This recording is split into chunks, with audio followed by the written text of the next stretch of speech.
The central truth is citizens of God's kingdom are characterized by their Christ-like morality. Key verse is Luke 10, verse 27. Thou shalt love the Lord thy God with all thy heart, and with all thy soul, and with all thy strength, and with all thy mind, and thy neighbor as thyself.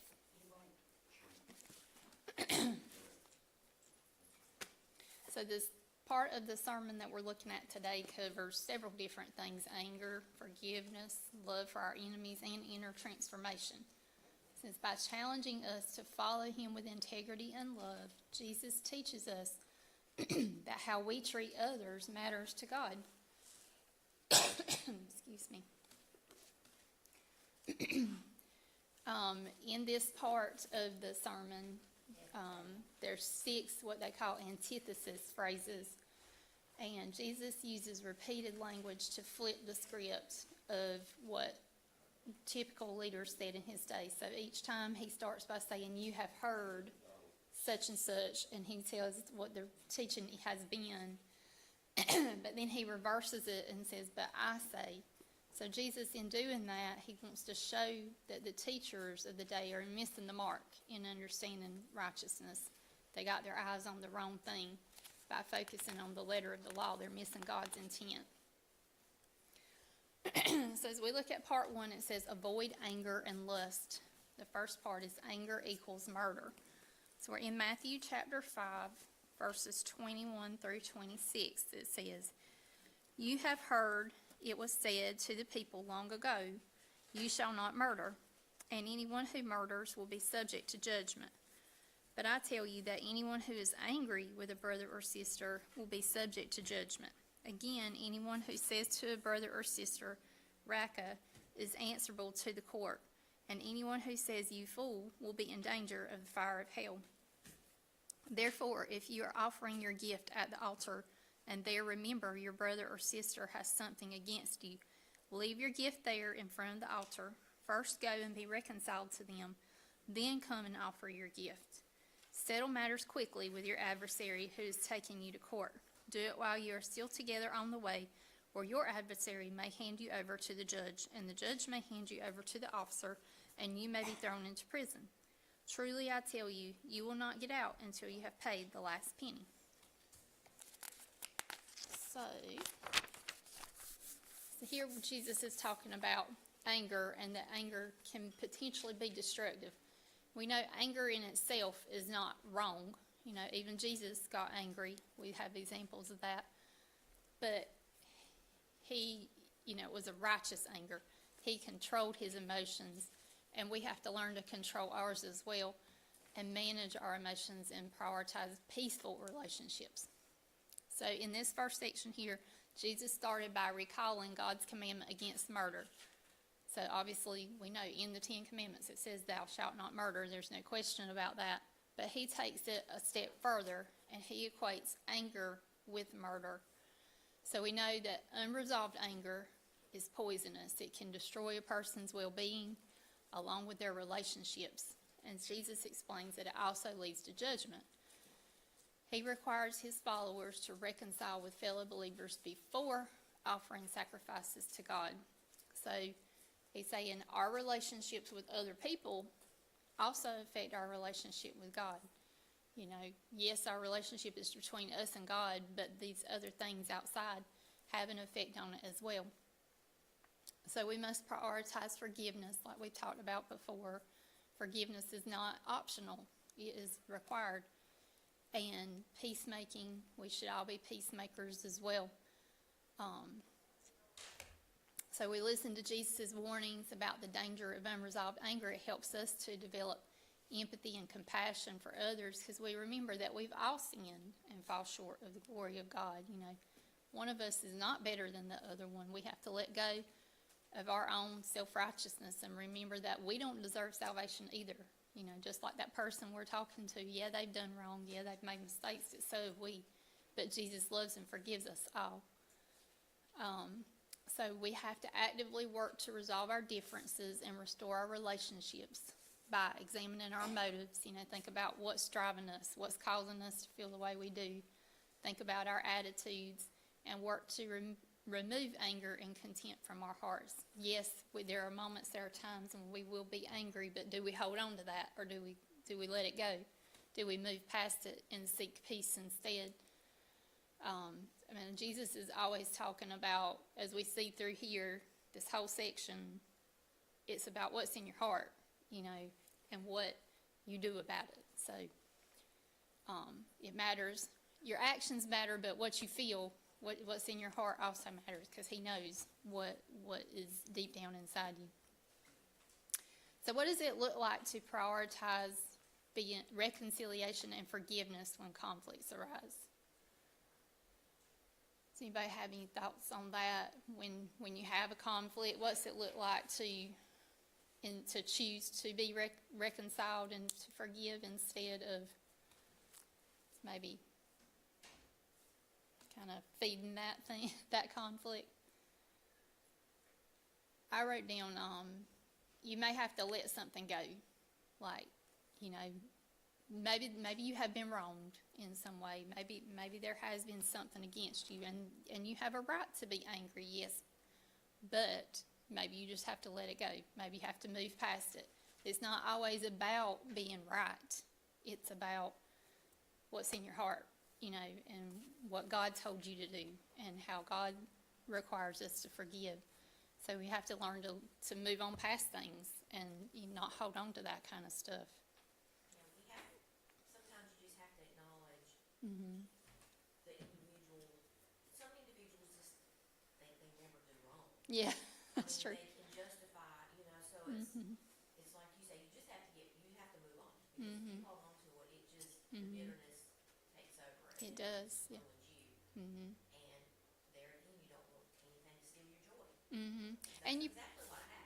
Yeah, and as we'll get there, but you gotta pray for them, and pray for God to work on them, because if they have that thought, that mindset, they gotta realize that, yeah, they do mess up too, and they need help. They need Jesus just as much as you do, but you can't force that on them. You can't make them understand. So you gotta pray for them, and you're being an example, to them too, when you choose the path that Jesus says to choose and move on past it and forgive and live the way he's calling you to. The next section here is verses 27 through 30. It says lust equals adultery. So it says, you have heard that it was said, you shall not commit adultery. So he's quoting another of the 10 Commandments there. But I tell you that anyone who looks at a woman lustfully has already committed adultery with her in his heart. So again, Jesus said, it matters what you have in your heart, not just what you physically do. Verse 29 says, if your right eye causes you to stumble, gouge it out and throw it away. It is better for you to lose one part of your body than for your whole body to be thrown into hell. And if your right hand causes you to stumble, cut it off and throw it away. It is better for you to lose one part of your body than for your whole body to go to hell. So, like anger, sexual desire is not inherently evil. God created that for us in our marriage covenant, but it does have destructive potential when it's outside the boundaries that God had created. It can destroy relationships and can destroy lives. And so Jesus explains that looking at someone lustfully is equal to committing adultery. We know that sin begins in our minds. It begins with our thoughts. It's not just the actions that we do. It begins in our minds, in our hearts, what we feel, what we think. And so we must be mindful of what goes on in there too. Think what your thoughts, because you know your thoughts, and maybe everybody around you doesn't, but God knows what's in your mind. He knows your thoughts. And so Jesus uses vivid imagery to convey the seriousness of this matter. He says, if your eye causes you to sin, pluck it out. That's pretty severe, if you think about it. And he was being kind of hyperbolic with that by, not necessarily did he really mean gouge your eye out, but he's trying to get a point across.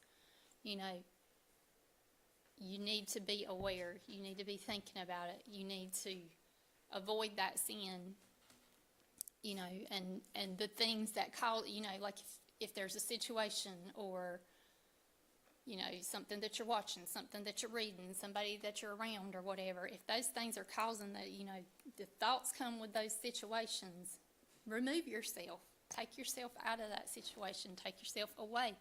If there's a person that you're having those kind of thoughts about, you don't need to be around that person. You need to take measures to protect your heart, protect your mind, and avoid the sin. So growing as a Christian involves cultivating the ability to resist temptation and bear the fruit of self-control. That's one of the fruits of the Spirit, self-control. We got to cultivate that in our lives. So using those illustrations that he did reminds us that there's terrible consequences of sins, and if we can avoid them, that's the best thing to do. So even if we, and even if sometimes people sin, they have the thoughts or whatever, and it may not be a public thing. Maybe nobody ever finds out, but God still knows, and there still are consequences when you face God one day. But the key is guarding our hearts and our minds against those impure thoughts and desires.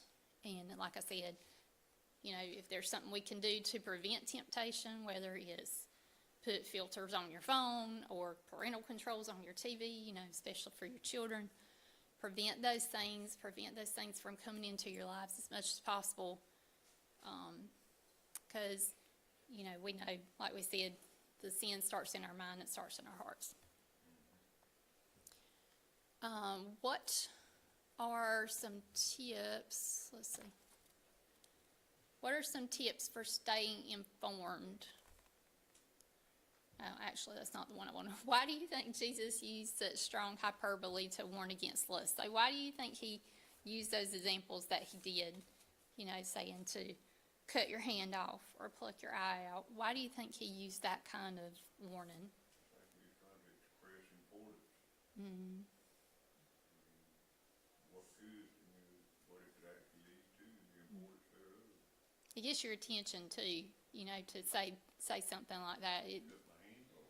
Yeah, that would get somebody's attention that's listening. This is important. This is it's a big deal. Don't ignore this.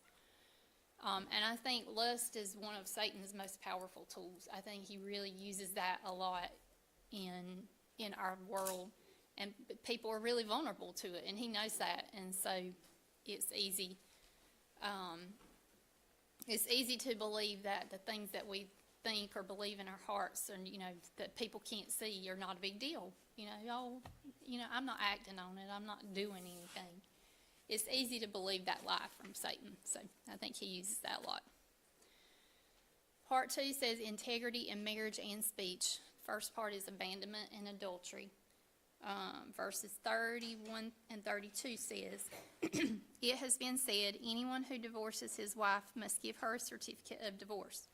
But I tell you that anyone who divorces his wife, except for sexual immorality, makes her the victim of adultery, and anyone who marries a divorced woman commits adultery. So Jesus again here challenges the social norms of the culture and directs people to the heart of the problem. So of course today we know what Jesus is saying would apply to both husbands and wives, but at the time that he was living in, only husbands had the option of divorce. Wives didn't have legal rights. So in most cases, or a lot of cases at that time, husbands were abusing their privilege to divorce their wives.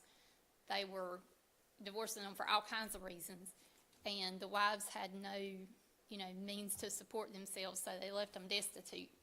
It gave the example here in the lesson of the Samaritan woman, that Jesus talked to at the well. She'd had 5 husbands. But it makes the point that she wouldn't have been able to divorce any of those husbands of her own free will. They all had to have been the ones that divorced her. And so it's possible, that maybe she was kind of one of the victims of this kind of thing, that they divorced her for reasons other than what God said they could. But we know that she was left basically abandoned. She didn't have much means or anything like that. So Jesus is underscoring the statement, or that marriage is spiritual. It's a spiritual thing. It's a covenant between us and God. And God's intent for marriage is that it's sacred. And divorce should only be considered for a most serious reason. You know, it's not the easy way out, you know, like you don't just divorce. And so marriage, we know, is not a temporary contract, and it shouldn't be taken lightly. Christians must prioritize and value the sanctity of the marriage covenant. And it says it should lead husbands and wives to fully commit to seeking solutions rather than resorting to divorce. And, you know, unless it's the circumstances, you know, that God would support that in. So it says Jesus reminds us to learn from past mistakes and build healthy, God-honoring relationships as we move forward. And we should treat each other with empathy and compassion in this area. Every marriage has its challenges. You know, we don't know what goes on, and, you know, we can't know the reasons that people have gone through what they have. But at the end of the day, it's all about putting God first in whatever your situation is, and He'll lead you down the path that you should go in, and that's the most important thing. 33 through 37, next he addresses oaths and vows. It says, again, you have heard that it was said to the people long ago, do not break your oath, but fulfill to the Lord the vows you have made. But I tell you, do not swear an oath at all, either by heaven, for it is God's throne, or by the earth, for it is his footstool, or by Jerusalem, for it is the city of the great king. And do not swear by your head, for you cannot make even one hair white or black. All you need to say is simply yes or no. Anything beyond this comes from the evil one. The honesty and integrity matter to God, and as Christians, we should be trustworthy, and we should keep our word. We should be committed to our promises. People should be able to trust what we say. So Jesus explained, obviously, Israelites had been told not to break their vows and to do what they had promised, especially if they had promised it to the Lord. But he takes it a step further and advises not to make oaths at all. It says probably a lot of people at the time were swearing by heaven or earth to convince people, you know, that they were telling the truth, whether or not they really intended to follow through on the promise. But Jesus taught that everything in creation points back to God, so swearing by anything God has created is the same as swearing by God himself. And so we should be trustworthy without that. You know, if we say yes, we should mean yes, and we should do what we say. And if we mean, you know, if we say no, no means no. So whether in word or deed, we should be honest in all of our dealings, whether it's our personal lives, our daily interactions, our business lives. You know, in every situation, we should be the same Christian person that's honest and truthful with people, to be transparent, refrain from lies, exaggerations, and deceit. And we should hold ourselves accountable for what we say and do. You know, admit it if we mess up, if we make a mistake, and seek reconciliation. So it's a reminder that words are powerful. And when we recognize the weight of our words, it's more likely that we'll think a little bit harder. We'll choose them carefully and more responsibly. What does it mean to be salt and light in a culture where lies and exaggeration are becoming commonplace? How do we stand out? I mean, the culture is like there's a lot of lies out there, a lot of exaggeration. I mean, and you know, we've introduced AI into it, and like can't believe anything you see now, hardly. And so, how do we stand out? How are we going to be different in this kind of culture?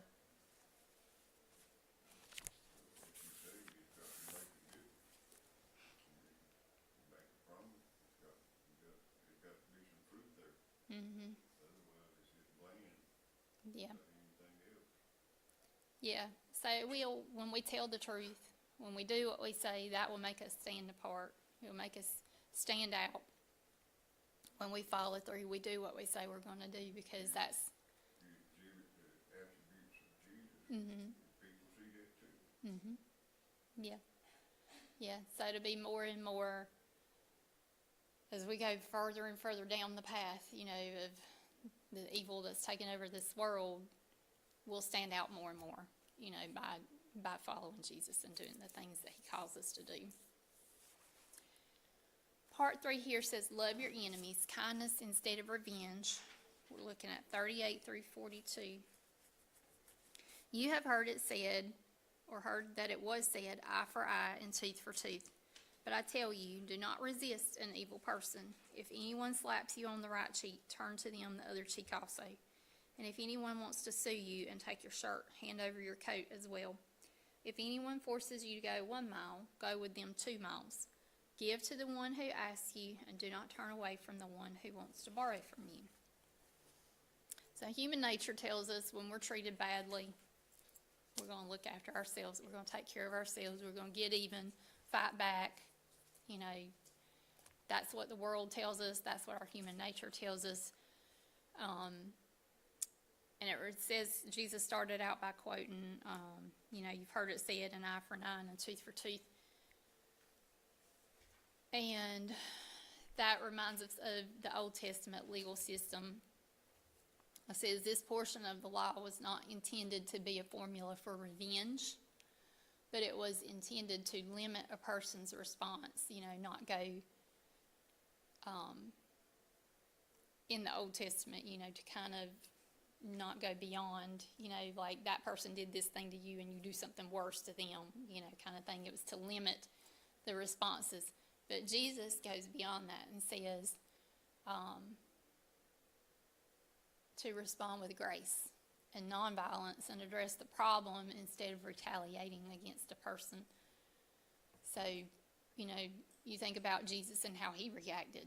You know, that's what he's calling us to do too. Did he ever, you know, when they came at him with accusations and lies, he did not respond that way. He responded with truth. He responded in love.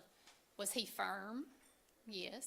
Was he, you know, did he say things that made them uncomfortable? Yes. I mean, but he told the truth. And he did it in love and from love. And so that's what he calls us to do as well. Not that, you know, where he's not saying, you know, just ignore what they're doing. You address it, but you address it in love and with respect, just like he did.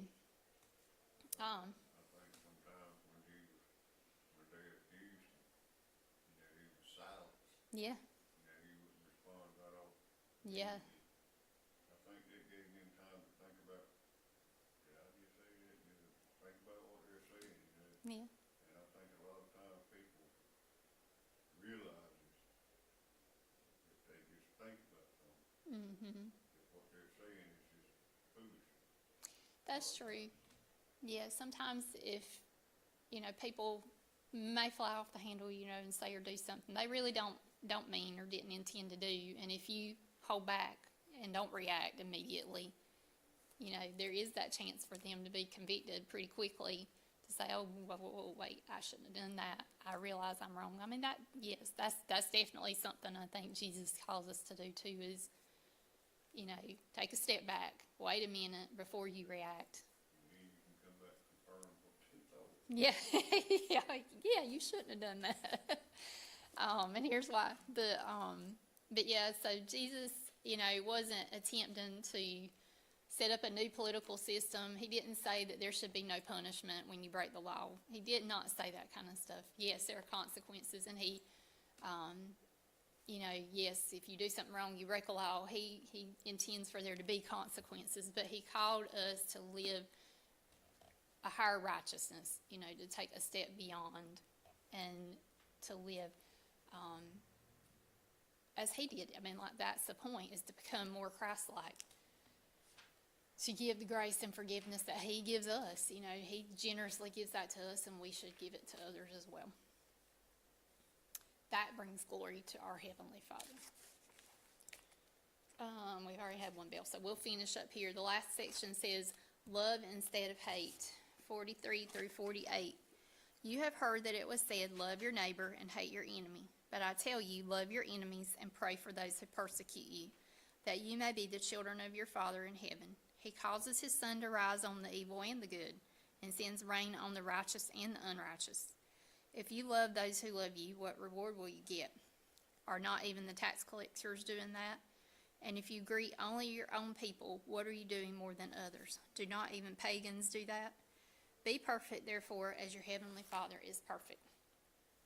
So he calls us, Jesus calls us to imitate the perfect love of God. So we know yes, the Old Testament tells us to love our neighbor. That comes from Leviticus 19, verse 18.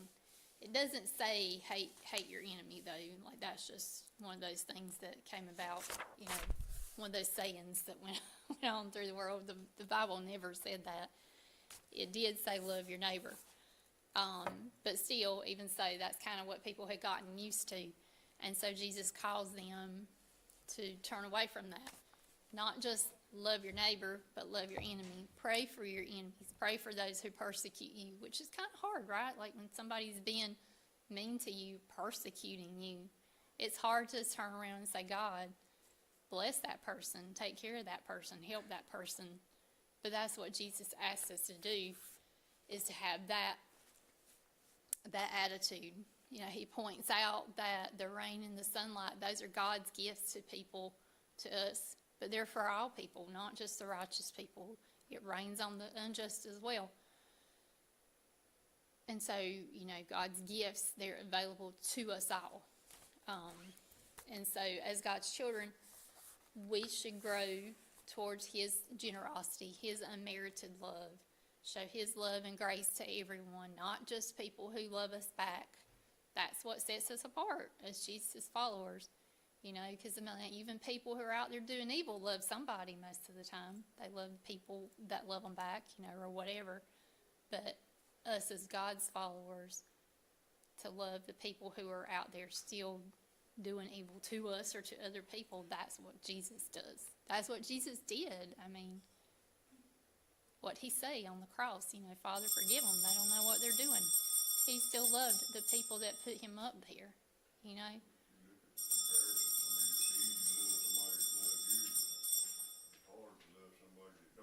Yeah, it is. It's hard. But once you conquer that, and get that inside of it, you know, you really stand out in your character anyway. Yeah, it shows for sure. Okay, so we'll wrap up with the reminder then for the day is Jesus calls his disciples to do more than follow the letter of the law. You know, just following the law is not enough in his eyes. You know, he wants us to go beyond that. We should aim for a higher level of morality, follow the principles behind the law. You know, again, motivation, what's in your heart. So we need to regulate our emotions, seek reconciliation, honor our commitments, and keep our word. Show love and kindness to others regardless of how they treat us. And so his overall message is clear. Christians should live by a moral code based not on the rules and regulations, but on the righteousness and grace of God. Anybody have anything before we close up? All right, let's close with a word of prayer. Thank you, God, for this day, God. Thank you for this lesson, these reminders, Lord. Help us to put this into practice in our daily lives, God, as we walk out into the world. God, help us to love everybody out there, you know, to show them love, to show them kindness, to show them grace. God, when there's wrongs committed against us, God, help us to react the way that Jesus did, to shine his light out of us, God, and to, you know, consider the motivations that are within our hearts and do the things that he calls us to do, God. Just lead us and guide us and protect us and keep us